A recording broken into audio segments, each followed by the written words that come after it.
Assassin's Creed Odyssey is a beautiful game. The world is huge, full of life and looks amazing. But there is something strange about it. It doesn't really feel like an Assassin's Creed game. In this video I will explain why, even if Odyssey is a great RPG, it lost what makes Assassin's Creed, well, Assassin's Creed. We will talk about the story, the Animus, the gameplay and why it feels like a completely different series. So get ready and let's see why Odyssey is a good game, but not a real Assassin's Creed.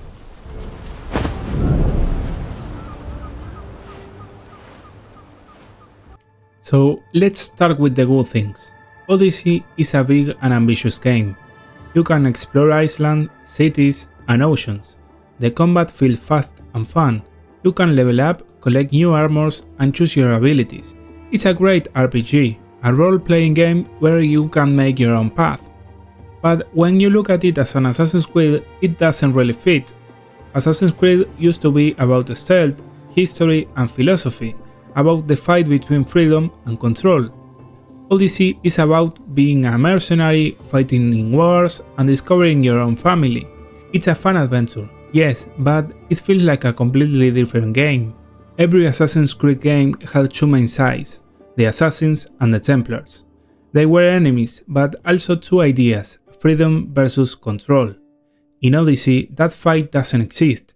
You are not an assassin, you are just a mercenary. There is no brotherhood, no creed and no hidden blade. And you don't fight Templars, you fight a group called the Cult of Cosmos. They are evil, sure, but they don't really represent the same ideas. There is just another group of bad guys.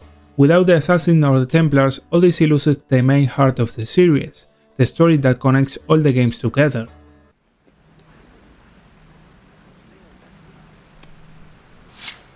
We just have to keep our sights on what the bloodline will do for us. Started Victoria. You're the boss, boss. One of the most interesting parts of the old games was the Animus, the machine that lets the people live the memories of their ancestors through DNA. It made the time travel idea feel real and unique, but in Odyssey that idea doesn't make sense anymore. The game lets you choose if you want to play as Alexios or Cassandra, but if the Animus reads one person's DNA, how can you choose between two different people? That's impossible. Also, you can change what happened in the past, make choices and change endings, but the past should already be written. The Animus isn't supposed to work like a simulation where you can change history, so in Odyssey it's like the Animus doesn't matter anymore, it's just an excuse for the story to happen. And your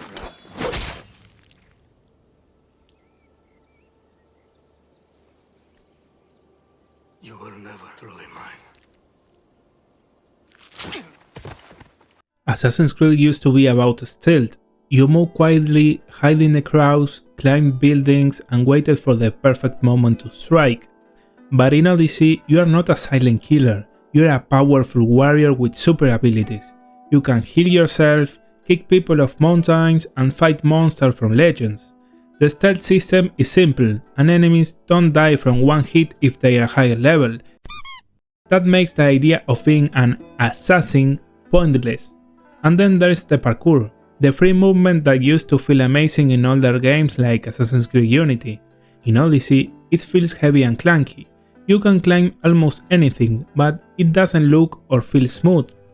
The world is not designed for parkour anymore, you mostly climb rocks and walls and mountains.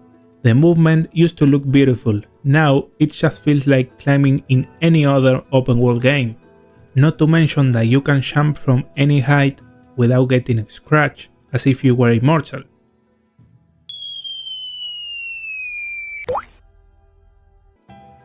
The story of Odyssey is not bad.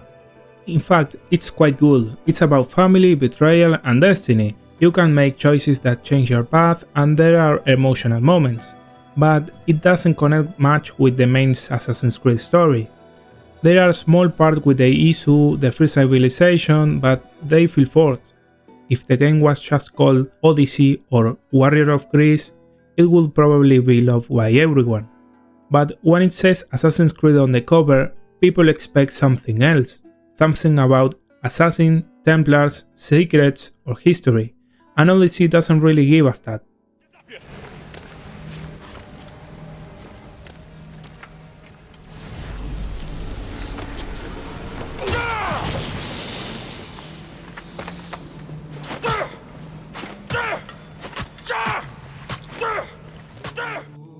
Now let's talk about some of the game weak points. First, the map is too big. In fact, the map is the second largest in the series, only surpassed by Black Flag, although the Odyssey map feels much larger due to the number of object types to complete. There are a lot to see, but many areas feel empty or repetitive. The side quests are everywhere, but most are simple and not very interesting. You also need to level up a lot to continue the main story, which means you have to grind a lot, doing missions that don't really matter. The combat, while fun at first, becomes repetitive after a while, and again the parkour feels basic and unpolished. The world is beautiful, as I said before, but it's not designed with the care and detail that older Assassin's Creed maps had. Odyssey gives you a lot of things to do, but not always a good reason to do them. Assassin's Creed Odyssey is not a bad game. It looks amazing, it's full of content, maybe a little repetitive, but it's okay, and it can be very fun. But it's missing what made the series special. There are no assassins, there are no Templars, the Animus story doesn't make sense anymore, the style is gone, and the parkour is the worst of the saga. Odyssey is a great adventure game, but not a great Assassin's Creed game. And maybe that's why so many fans were disappointed, because Assassin's Creed was never just a name, it was an idea, and Odyssey sadly forgot that idea. So what do you think?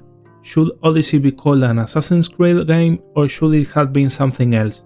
Tell me in the comments. Making this video was a challenge for me because I'm not a native English speaker, so it was difficult. I got a little nervous, but I will try to improve with each video. Thank you so much for your support and for watching the video until the end. See you in the next one.